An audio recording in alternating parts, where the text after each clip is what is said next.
United मुस्लिम मोर्चा का बैठक जो बुलाया गया जकात भवन आशियाना रोड पटना में, मकसद क्या है सर? मकसद यही है कि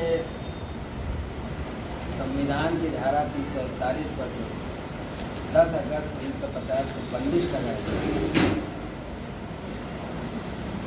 वो बंदिश हट जाना चाहिए, क्योंकि ये गैर संवैधानिक बंदिश है। इसके चलते अल्पसंख्यक समाज का बहुत बड़ा हिस्सा मेन स्ट्रीम से कट के अलग हो गया और कॉमनल पॉलिटिक्स का शिकार रहता है। इसी वजह से हम लोग चाहते हैं कि इस बंदिश को हटाया जाए। इसी के लिए हम लोग हर साल 10 तारीख को 10 अगस्त को बैठक करते हैं और 1994 से हम लोगों ने ये तहरीक शुरू की थी, लेकिन अब तो देख रहे हैं कि बहुत सारे ऑर्गेनाइजेशन जो हैं वो धारा 341 के इशू को उठा रहे हैं।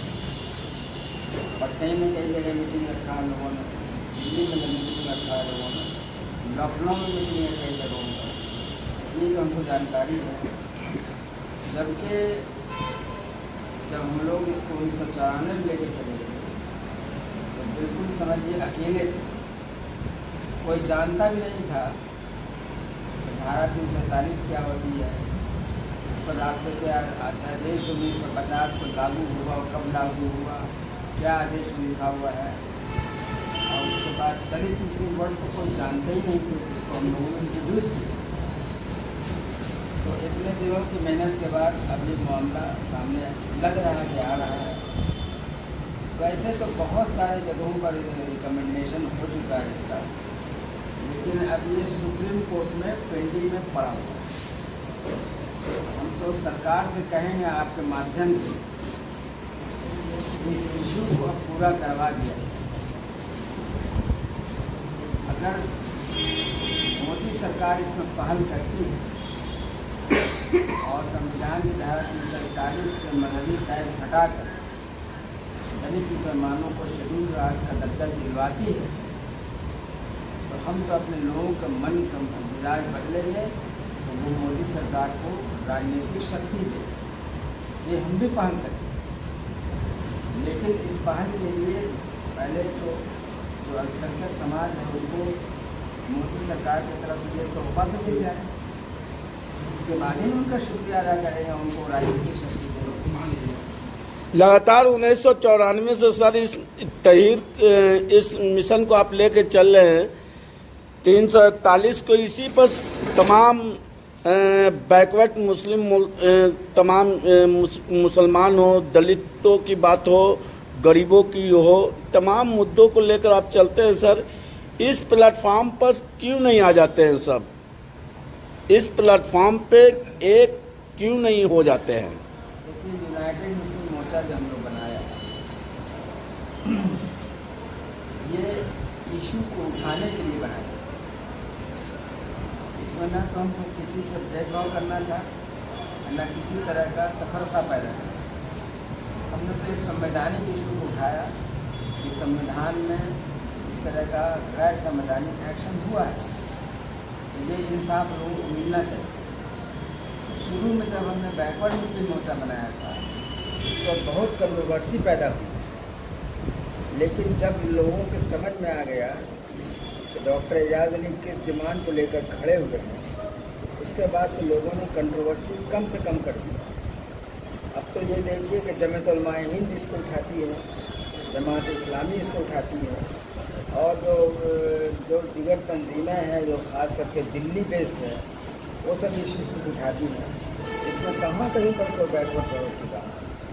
अभी जो बैकवर्ड तंजीमें बना के लोग इस इशू को उठा रहे हैं वो दरअसल इस मिशन पर काम नहीं कर रहे हैं, वो अपनी हिस्सेदारी के लिए मर रहे हैं।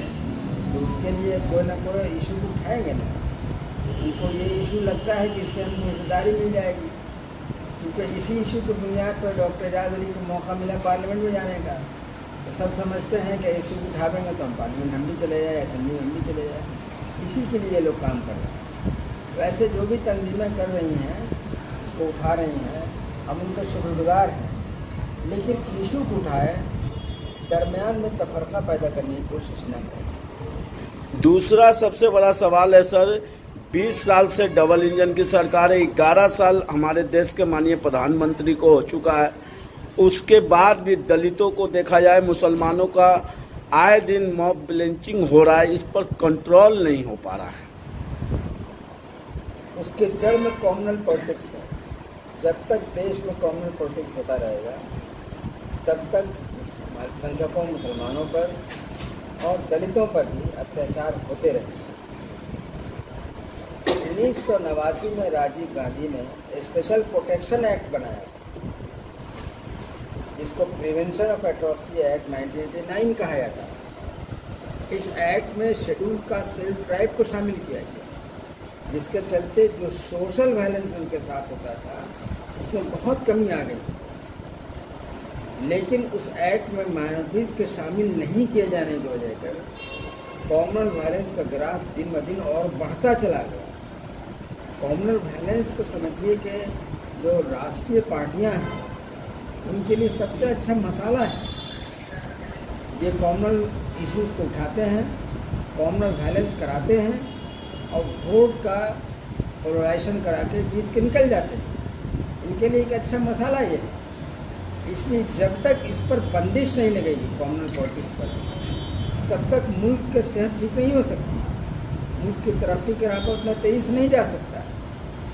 इसलिए हम तो सरकार से अनुरोध करेंगे कि कम से कम अगर धारा 341 में प्रतिबंध नहीं हटा सकती है तो कम से कम जो SC/ST एक्ट है उसमें शेड्यूल कास्ट शेड्यूल ट्राइब के साथ माइनॉरिटीज़ को भी शामिल करते, ताकि देश से कॉम्युनल पॉलिटिक्स खत्म हो जाए। जिस दिन देश से कॉम्युनल पॉलिटिक्स खत्म हो जाएगा, समझिए उस दिन से देश को सच्ची आज़ादी मिलेगी, सही आज़ादी मिलेगी और देश तरक्की के रास्ते पर आगे जाने लगेगा।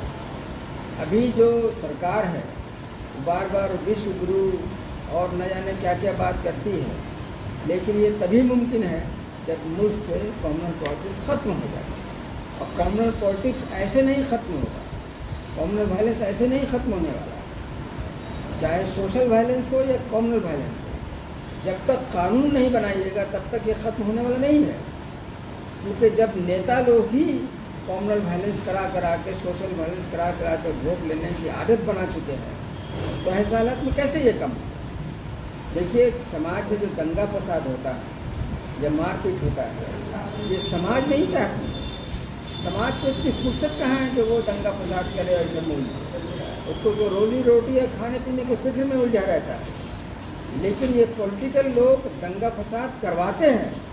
दंगा फसाद होता नहीं है, कराया जाता है पॉलिटिकल पर्पस के। इसलिए जिस दिन प्रोटेक्शन एक्ट में माइनॉरिटीज़ को भी शामिल कर दिया जाएगा, प्रिवेंशन ऑफ एट्रोसिटी एक्ट जो है, SC/ST एक्ट जिसे कहते हैं, उसमें अगर माइनॉरिटीज़ को भी शामिल कर दिया जाए, अगर पूरे को नहीं कर सकते हैं तो कम से कम SC/ST के जो इक्विवेलेंट लोग हैं उनको तो कर दिया जाए। अगर कर देते हैं तो उस दिन से इस देश से कॉम्युनल वायलेंस का खात्मा हो जाएगा, तभी ये देश तरक्की के रास्ते पर चलेगा। वरना जो पिक्चर बन रहा है देश में, ये कोई 2 दिन की चीज़ नहीं है, 100 वर्षों से यही होता चला रहा है। हिंदू मुसलमान, हिंदुस्तान पाकिस्तान, मंदिर मस्जिद, यही सब होता रहा है कॉम्युनल पॉलिटिक्स। तो ये अगर चलता रहेगा तो हमको इस बात का खदशा है कहीं ऐसा न हो कि 25-40 बरस जाते जाते मुल्क सिविल वार की तरफ चला जाए। इसको रोकने के लिए ज़रूरी है कि इस एक्ट में माइनॉरिटीज़ को शामिल किया जाए और इसी